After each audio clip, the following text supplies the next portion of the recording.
Well, hello, everybody, and welcome to a new installment of Movies Down Memory Lane. I'm Stephen Billings. Who is this over here? Either Dan Skip out. and you? I'm Andrew. Oh, Do you guys know me? you guys are jumping. You Should just know really me. jumping on it, huh? Yeah, Um, if you're a frequent visitor of the Chasing Labels YouTube channel, you should know me pretty well by now for the Yeah. elongated streams of Chasing Labels. exactly. And so we're here back for.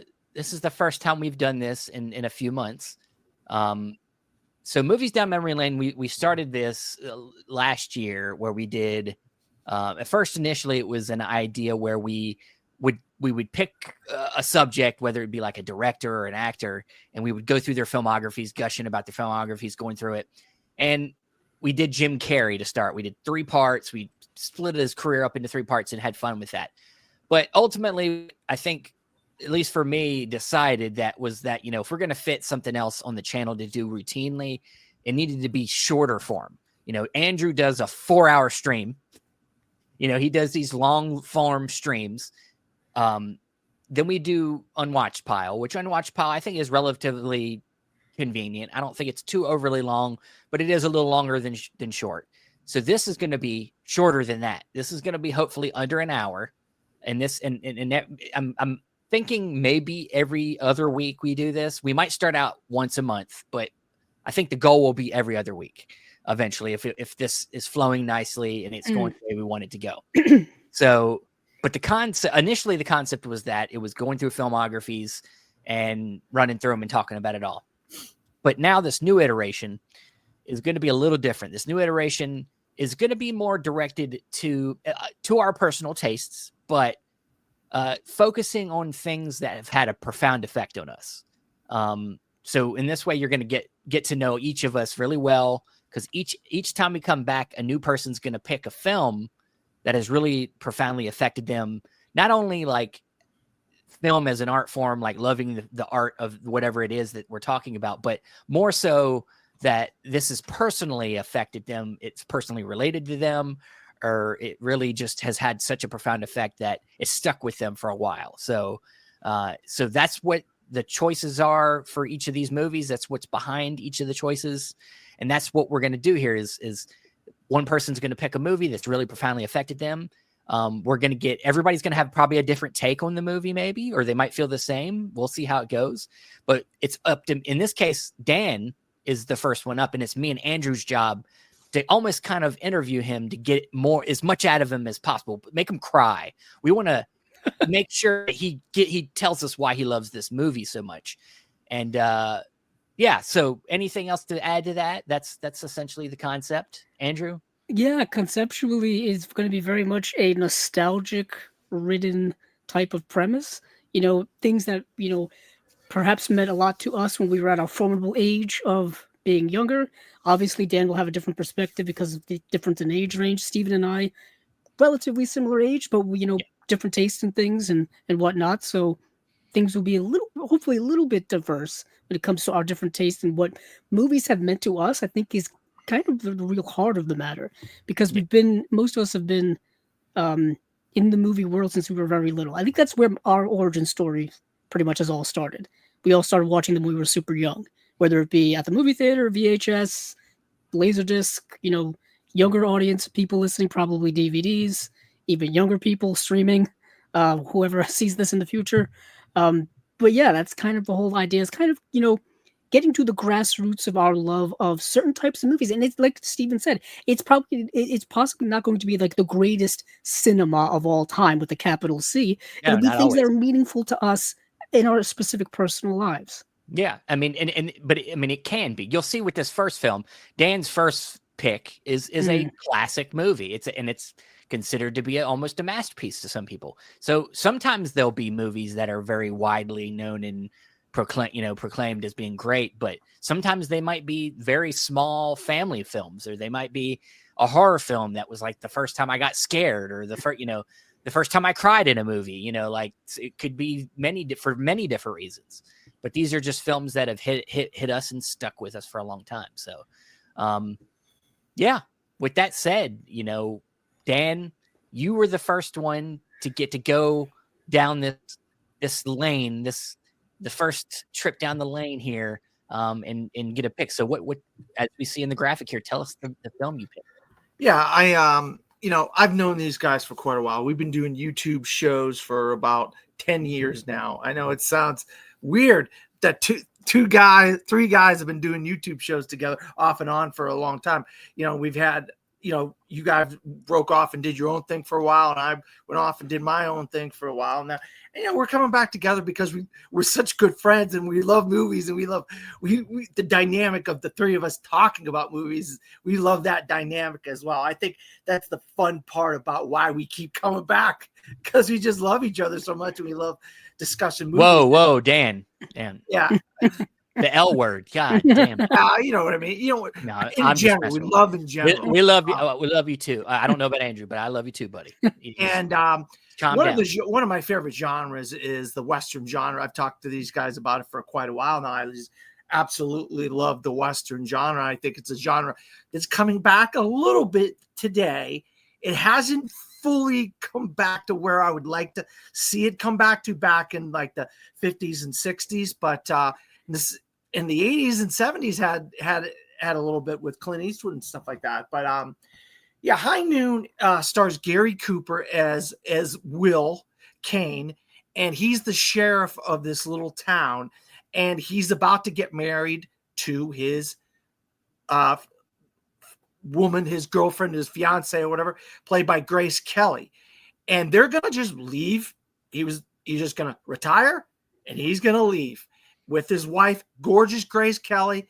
They're going to go off into the sunset until a guy comes and says that the guy that runs the train station comes, and he says he just got a note, Wells Fargo, or what would you call those notes that they teletype or whatever? Like a telegraph? Telegraph. And it said that Frank Miller, not the comic book artist. No, not him. Creator, that would Frank be worse. Miller, even though he kind of looks like him a little bit. He kind of looks like him a little bit, like a younger version of Frank Miller in a way. Okay, all right. If you kind of put the two together, is coming back into town on the noon trade. And 5 years prior, Will Kane had put him away. And so he decides, instead of leaving, he's going to stay to fend off this threat of this killer, Frank Miller and his gang. And that, I don't want to give too much away, but that's basically the crux of the story. There's an aspect of the story that I want to get into if you guys start asking me questions about it, because I can hopefully frame the answers in ways where I'm not spoiling the movie, because you obviously don't want me to spoil a 76-year-old movie right now. So, well, I mean, look, we're going to say this at the top. Sometimes there's going to be times where we might need to spoil the movie to get into certain aspects. So if you have not seen this film yet, the 1952 film, High Noon, please just stop here. Go watch it. It's on Pluto TV.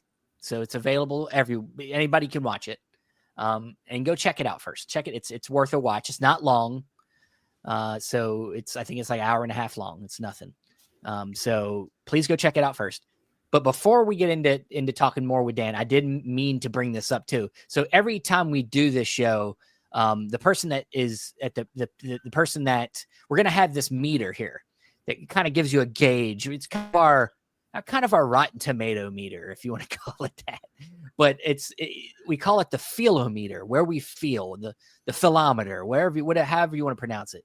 But it's a way of gauging where each of us are. Now, of course, Dan picked this, so he's automatically going to be high on the philometer here. We got Obsessed, of course. We have Good Stuff, I Respect It, and Not For Me. So that's where we are with the different gauges. And Dan, yeah, you're obsessed with this film. You're at the top there. So we're going to come back to us later to let you know where we're at the end of the conversation, and kind of where we started and where we ended up at the end of the conversation. So we'll come back to that. But that is our monitor for each episode.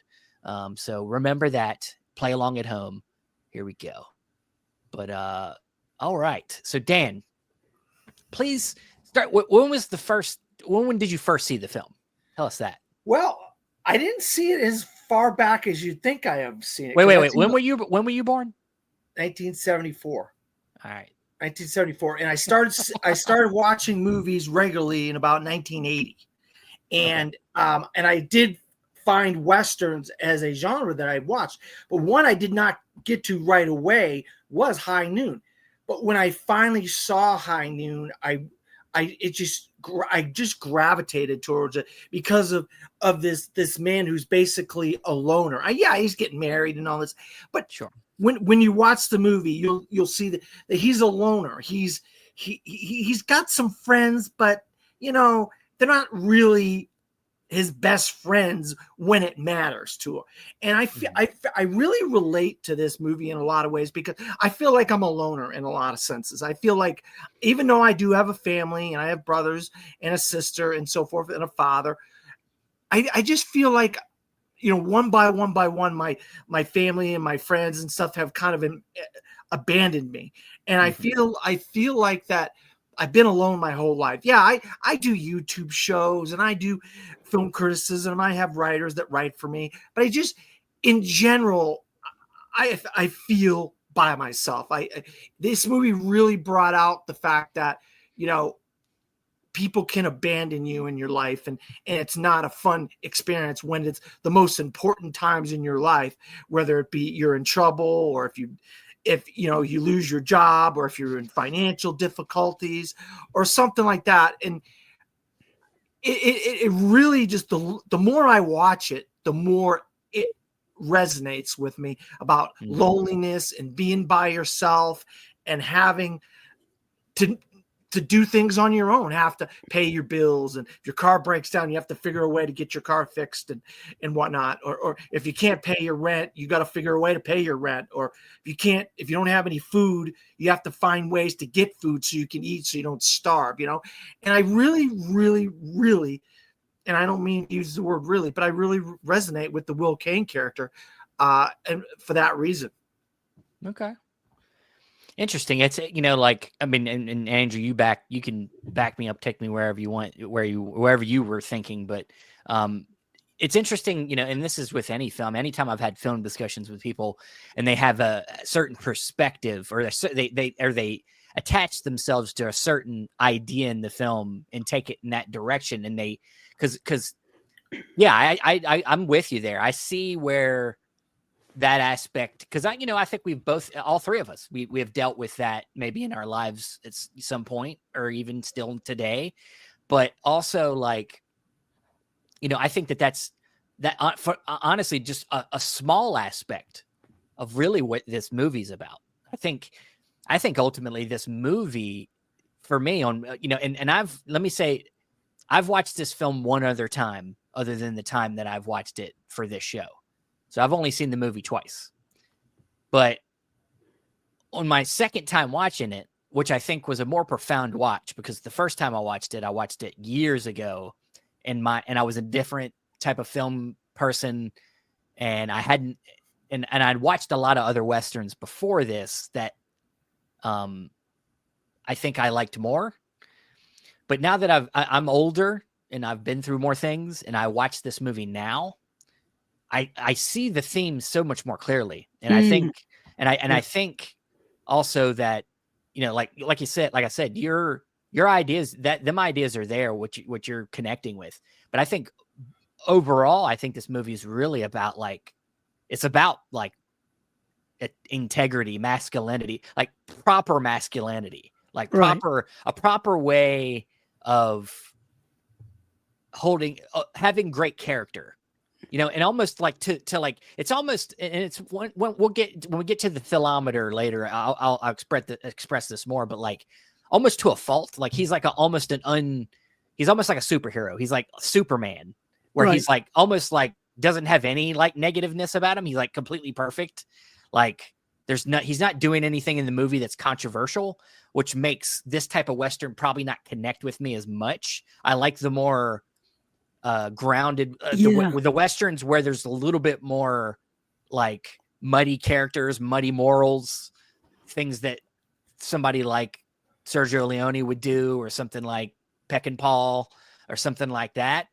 But honestly, maybe. This even or like Unforgiven, where the good guy's the bad guy and the bad guy's the good guy. Exactly. Like that's stuff like that connects with me more. But I do think if you look past that, still the ultimate, the themes of the story are really like interesting and connective, and they're like really good things for people to really. It's good. It's a good example for young people. It's a good, like showing an example of somebody that has great character, great integrity, and no matter what happened to him throughout the story, nobody backs him up. He thinks that the town that he basically cleaned up on his own would back him up when he needs him. They need him the most when he needs him the most, and then nobody wants to be there for him when he needs him. And then he takes care of it himself. And then, like he has so many things that stand in his way that he doesn't let it bring him down. Andrew, I was going to say it is a very kind of black and white story, literally and figuratively, and I understand what you're saying about the kind of the westerns I think that would come after this. Yeah, like things in the later 50s into the 60s, you would get the more gray area characters, get the more murky characters, even in more traditional westerns that would come in. Obviously with the spaghetti westerns, that's all over the place, but like you're saying, even with Sam Peckinpah's The Wild Bunch, all that kind of stuff. But this is the early 50s, kind of the standard Old West. But you're right, there is a sense of like staunch heroism in there, and very in stoicism. You know what I mean? And for me, Gary Cooper is probably one of the most stoic characters in this, not only in this film, but I think like even his acting ability throughout his career, even going back to the 30s, he's always such a stiff. And I'm not saying that in a negative way, but he's always such a stiff, like a stiff piece of wood, like old paper. He's kind of like that, where he just like he's going to be the guy who stands up literally to an adversary, which he does in this movie. And the idea of that, like Stephen was saying, is that you would think that a sheriff would have garnered, well-liked sheriff would have garnered, good positivity around him, a good reputation around him, where people would rally and help him and all this kind of stuff, but that is not such the case. Well, and I don't want to, no, you're good. But even if he had to do it alone, he would do it alone. Exactly. Yeah. It seems to be the type of character he is in this movie, and those are admirable, admirable traits that you can translate to real life. What's kind of cool is that all those things are in a Western setting, but you can take those same themes and put them in other genres and other films and other stuff like that, which they have.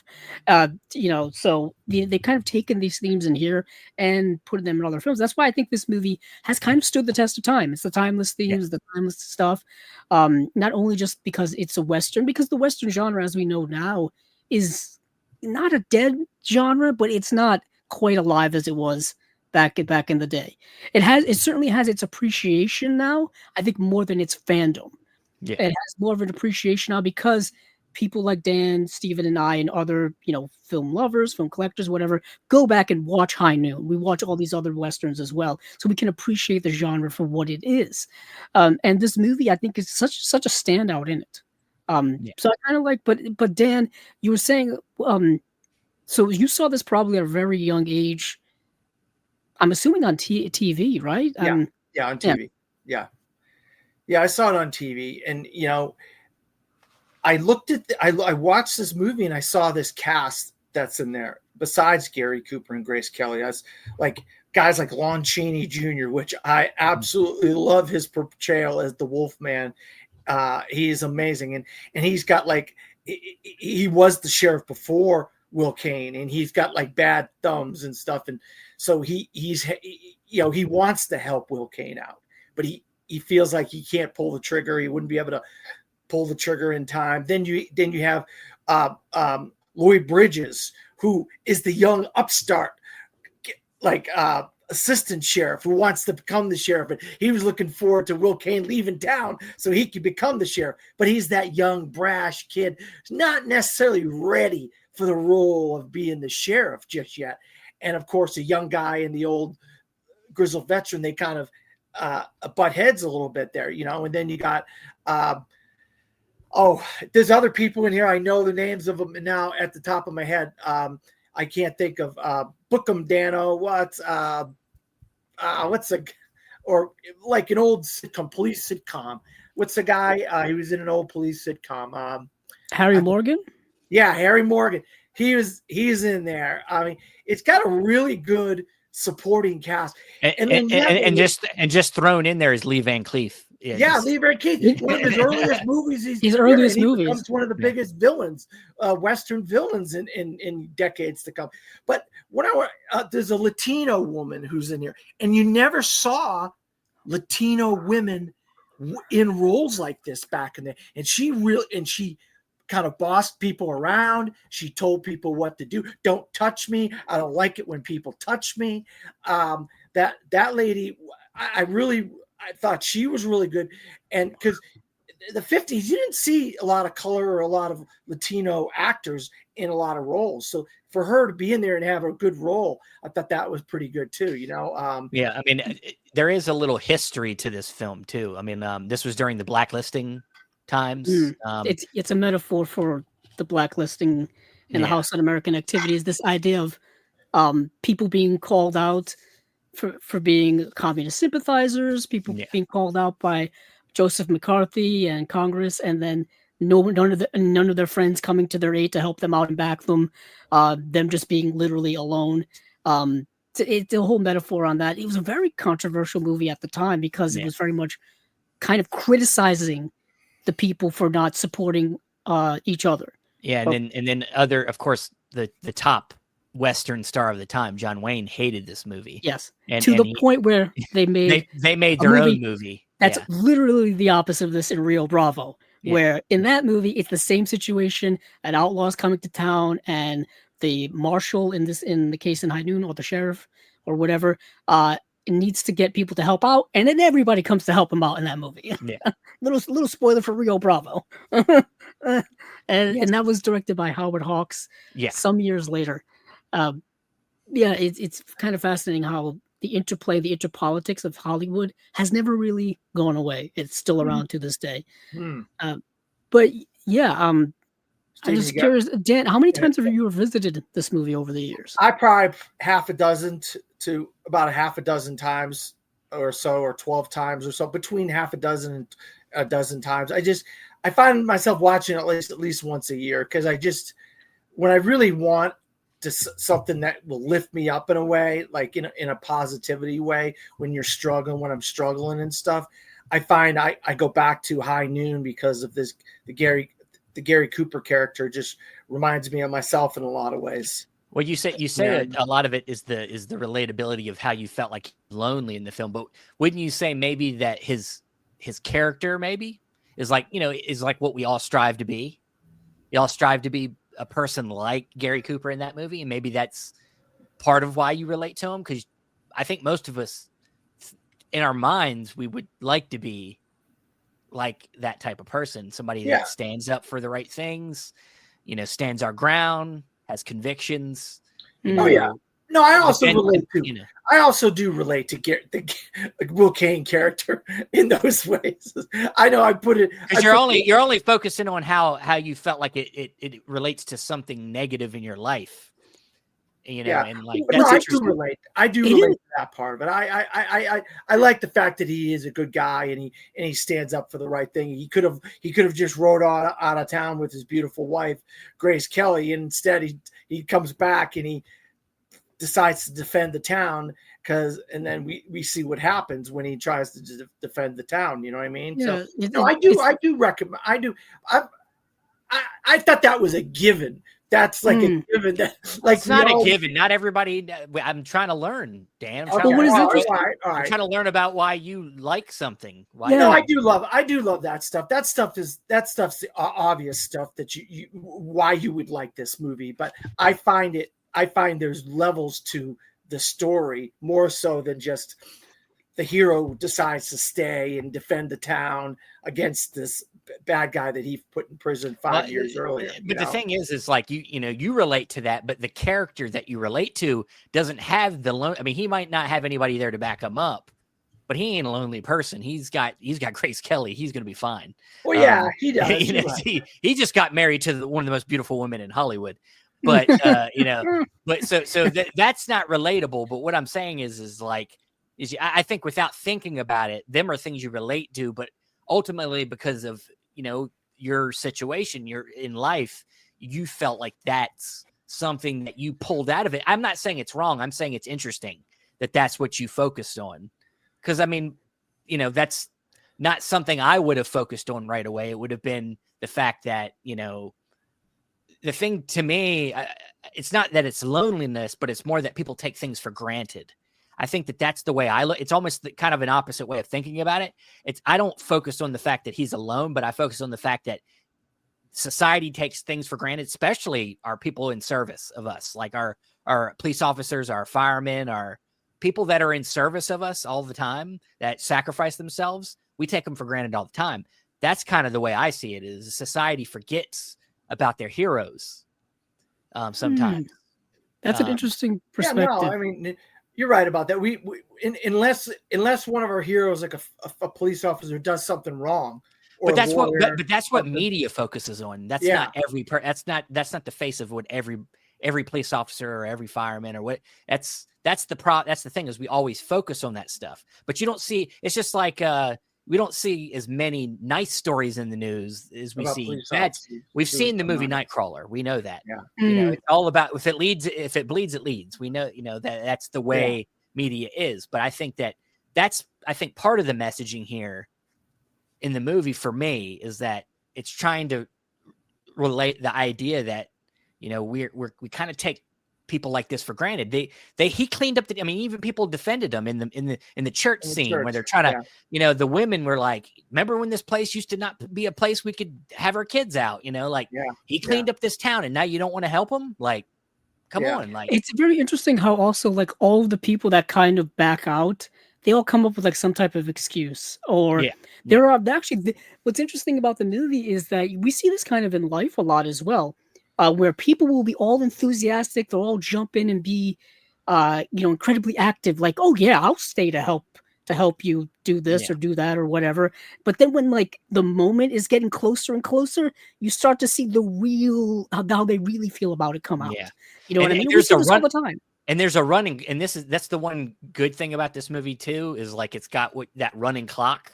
It's got that, we know at noon, that's when we keep looking at the clock every once in a while, like, oh, we got like fucking 2 hours before the shit's going to go down. Yeah. Like, that train, the trains run, most trains run on time. Most of them don't. You would think you would like that.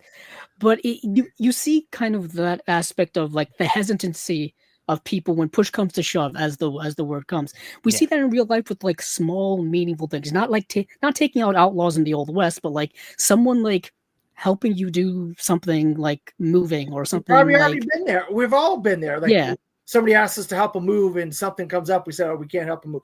Oh, can you come over and help me in my yard? I got something came up. I can't do it. We've all been there. Right. Yeah. Yeah. And this is like it. So like, that's like relatable on a very personal level for probably a lot of people watching, because we do know people like that, kind of people who flake out at the last second, to put it in a harsh term, I guess. I know a few of them people. It's like, and it happens, it happens. And now, whether their reasoning is valid or not, we don't really kind of know.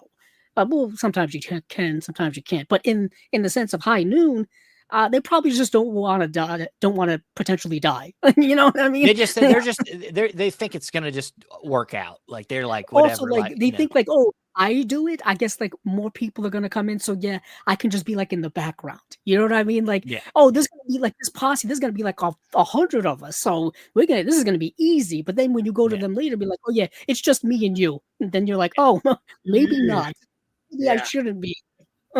Without spoiling too much, but you don't want to spoil that moment. But people in that way, what I mean? I know what you're saying. I know, we've seen the movies, but no, that's that Gary Cooper's facing in this movie. So it's not just old Western problems, like there's a mining incident or whatever, or bandits actually coming. He's dealing with kind of real world human, interaction, which I think is one of the great things about the movie, why it's so what stands up so much.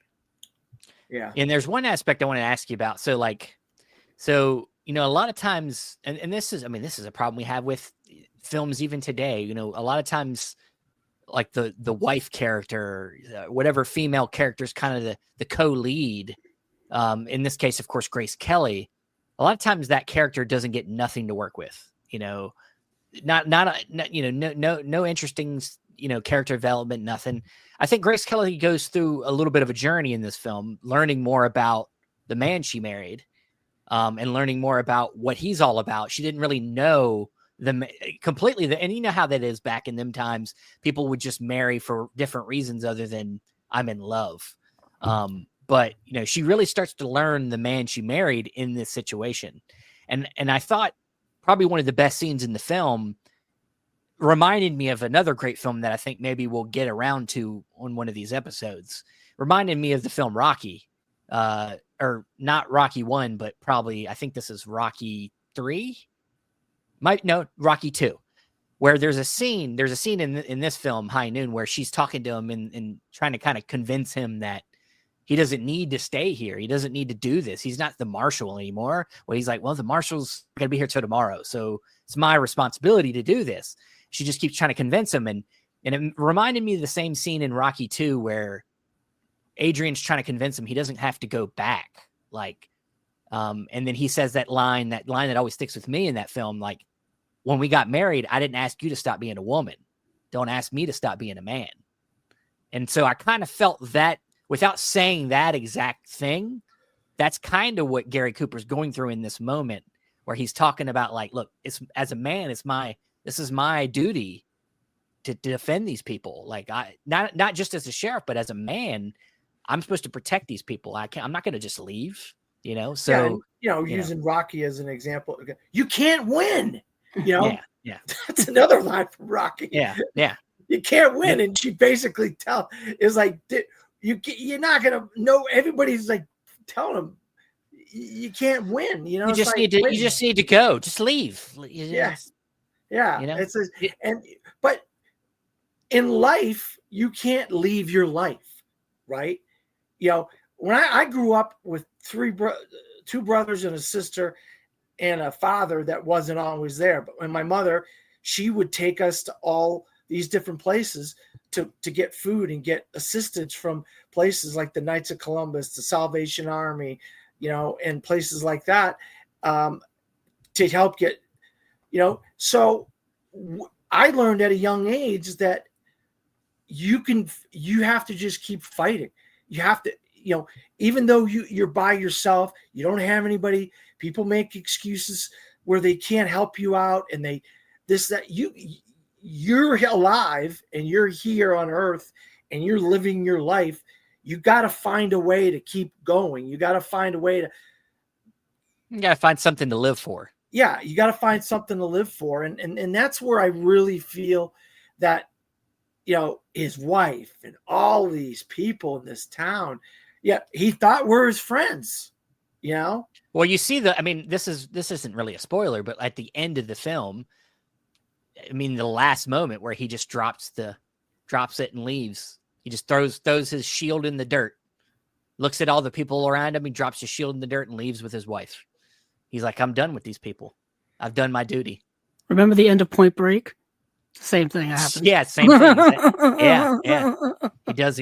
Man, we're connecting movies. I know. But I think you hit on something too. The look of the movie. Fred Zinnemann was the director of this, Andrew, and he's an up and down director. He's not like got the great, most famous filmography, but he's made some really, really good movies. And he was a guy in Hollywood that did have respect in Hollywood, and people did respect him. And it's just some of the shots in this movie are just a gorgeous, gorgeous shots. It's for a black and white movie of that era. A lot of movies were black and white, but this one really had it used the shadowing, and you knew it was based on a back lot in Hollywood or something because of the doors and some of that type of stuff, but it just used the location and used the shadowing and stuff like that. You feel like you're with him when he's alone. Like he's got the only thing following him is one shadow. You know what I mean? Stuff like that. And the cinematography really represents how alone and how by himself he is, you know? Do you guys notice that? I mean, yeah, I mean, most of the movie he's by himself. I mean, a lot of close-ups. I think that always does the job too. You know, a lot of close-ups. Yeah, I mean, he, you know, like you said, Gary Cooper is very stoic as an actor, and he's very stoic in this film. So I think that quiet confidence, that quietness lends itself to that loneliness as well. That sense of being on this journey and slowly understanding that he's going to have to do it himself. It's just, it's there.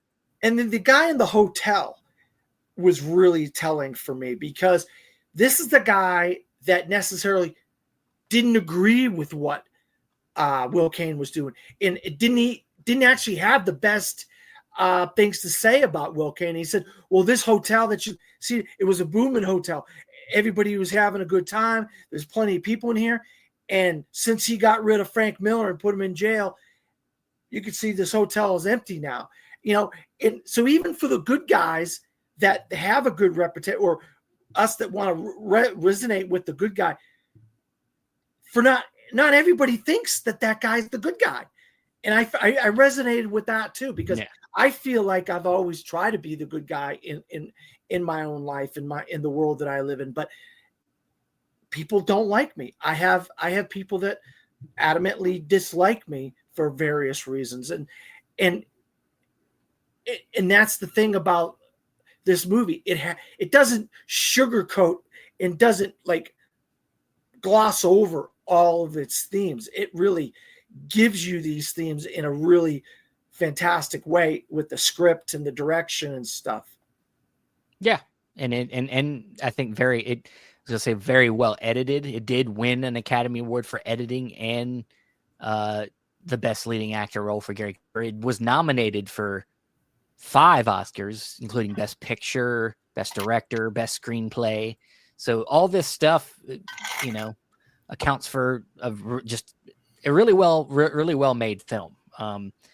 And so getting to our philometer here. Now we know where Dan is. Right. Now, starting with you, Andrew, where were you before this on the philometer here? Well, I've always really loved this movie, even from a first-time watch. Yeah. And I still think that it's probably even gotten better for me over time, similar to what you said, Stephen, coincidentally. But the thing is, I think I started higher than you. I think, I'm probably, where's the philometer there? Let me see where we are. There it is. You don't just, yeah. I'm not obsessed, but I'm above good stuff. You're like, I'm above good stuff. Yeah. I'm in between good stuff and obsessed. So you're getting closer to being obsessed with it, but you're not quite as obsessed. Maybe it doesn't relate to you as much as it relates to Dan. It does, yeah. It doesn't hit as hard as you were saying some other Westerns do, which I know I probably shouldn't, factor that into, because I want to take the movie as itself. Sure. But the movie is incredibly streamlined, and it is incredibly focused on a specific message in the movie that sometimes entirely works, sometimes doesn't, but there's so much good in the movie. There's so much good in it. Like you said, Gary Cooper, Grace Kelly, the other surrounding characters, the other surrounding storylines they have in there as well, with Katie Girado's character, who has this backstory that's filtered throughout the movie that you learn about. That's good stuff. But yeah, I'm high, but I'm not quite as high as Dan. Yeah. Yeah. So like you alluded to, yeah. When I first watched this film, like I said, I didn't quite, honestly, if I'd be honest, I kind of thought it was boring. I thought it was boring the first time I watched it. I was like, this is a little bit too, there's not enough gunplay. There's no, gunplay didn't really come in until the end of the film. Just a lot of talking. It didn't seem people walking around talking to each other. And I didn't really see the themes the first time I watched it. But this time, being a more mature person, and I'm looking at the right things, and yeah, I shot up the list. Like I would say on the philometer, I was like, I respect it. It's well made, but I respect it. I don't love the movie. I respect it more than I don't hate it, but I respect it. But now I would say it's good stuff. I'd say it's good. Nice. I'm not obsessed with this movie for sure, but I could see myself working my way to obsessed, just like where Andrew is. Maybe over time, some more watches. But right now, I feel like I'm in a good place where I like the movie a lot now, and I'm in the good stuff range. So, do you like this movie enough to add it to your collection? Yeah. No. Yeah, I think so. Okay. I think I could add it to my collection. And you both got that nice 4K Kino release that came out, I think, a year or so ago. Indeed. Yeah. No, I mean, we're talking about how this is relatable to me because this is a pick that I made. Sure. But I feel like you could correlate this movie to a lot of different things. And without getting too much into like politics or anything, you could correlate it to the president of the United States, like a Joe Biden, for instance, where he had this like dementia type thing going on, and he didn't come across the way he needed to come across at the presidential debate with Donald Trump last August. And then people are like, well, you need to do something. We need to do something. We need to get a candidate in there that can support and be able to go head to head with Donald Trump in this. And so you could correlate it to that, or you could correlate it to like a football coach who has been having some losing some games, and no matter what he does, he can't fix the problem that's going on, or a baseball manager, or a team owner in NASCAR or something like that, or where. Well, it's sports movies really can be a good connection to something that's essentially an underdog story in a way. Like Gary Cooper is the underdog that's got everything going against him. And that's why I think I was going to say this earlier. That's kind of where I feel like that sums up the idea of how you connect to his character is you say loneliness, but really what it is that you feel like you're an underdog. Yeah. And you feel like Gary Cooper in this film is an underdog, even though he has been successful. He's been successful in his life. Yeah. And he's at a place where he's about to retire, be good. But now he's in this situation where he is the underdog and everything is working against him. Yeah. And that's where, it's very relatable, I think, to a lot of people in a lot of different situations. So, and that's why even though it's a 76-year-old movie, the more you watch it, the further along it has come in society. I think more people can relate to this than just the general terms of what it says in the movie itself. And that's why I found it more relatable the more I watch it. I see more things in it, and I watch more of the details. Like the great films, you watch them over and over again, and you see more things in them. The more, like, you watched it years ago, then you watched it now, and you've seen so much more in it now than you saw back when you saw it originally. And that's the legacy of a great film, and that's why this film means so much to me, because it reflects so many different things that matter. Mm-hmm. For sure, and that's. I think that's a great example. I think that this show can also create a great. I mean, a lot of the stuff that we do on this channel creates a great example that it's always good to go back and watch films that you've seen, especially even if they were films you didn't like. If for some reason, because I got movies in my collection that I blind bought them, watched them, didn't love them, and then I've come back to them later and been like, you know what? I'm glad I bought this. This is when I watched this first time. I thought I should return this. But, it's just sometimes you're not ready for a film. Andrew talks about this all the time. He's like, I've been waiting to watch this film for the unwatched pile. He'd be like, I've been wanting to watch this for like 20 years. I just never really gotten around to it because I'm not in the right frame of mind. Sometimes you got to work your way up. A certain filmmaker, it's like a Tarkovsky, and you're like, I know how Tarkovsky films are. I need to be in the right place. Yeah. So it's like, sometimes you're not in the right place, and you have to tell yourself, I need to come back to this one. And I'm glad I had a chance to come back to this one to resurrect it in my mind as something that's worth watching. Because honestly, when you said High Noon, I was like, I don't remember. I don't think I like this movie. I hope I like it more the second time, and I'm glad I did. I really very much liked it the second time. So.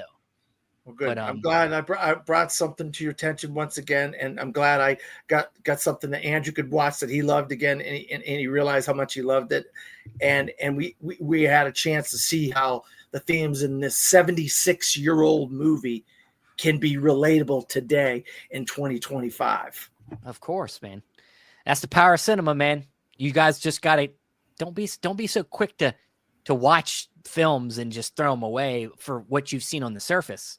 Keep digging into them. There's a lot. Good filmmakers make things with a lot more layers than just the story or the style of the directing. It's a lot more than that from our great filmmakers. So keep investigating films over and over again. You'll learn more about them as you watch them. But with that said, any last words, Andrew? No, but I'll say it's good first pick by Dan. It's both nostalgic, probably for many, and also, a good movie in general. So that's kind of like that kind of check off list for probably many people who, have a sense of nostalgia and a sense of love for older films in general. I'm curious what we're going to follow it up with next time. Perhaps we'll go. Wait, do you want to go next, Andrew? Or you want me to go? Thinking about it, actually. I'm thinking because it doesn't matter to me. I can tell you if I go next, it's going to be probably something radically different. Good. Then you go next. Just to swing the pendulum in another direction. It's going to be something like I scared Dan. Don't say it. I'm not going to say it, but I scared Dan with one idea. I'm not going to say it, but it's like it would be dramatically different. But we'll see. I'll let you know.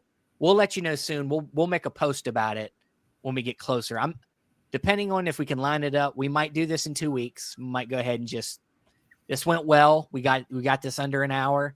So if we can do this, we can make this happen. So, but that is it for this first Movies Down Memory Lane with High Noon. Please, let us know what you think of High Noon. If it's one of your favorites, if it's not something you really love, maybe you'll go back and revisit it. Please let us know any of that stuff down in the comments.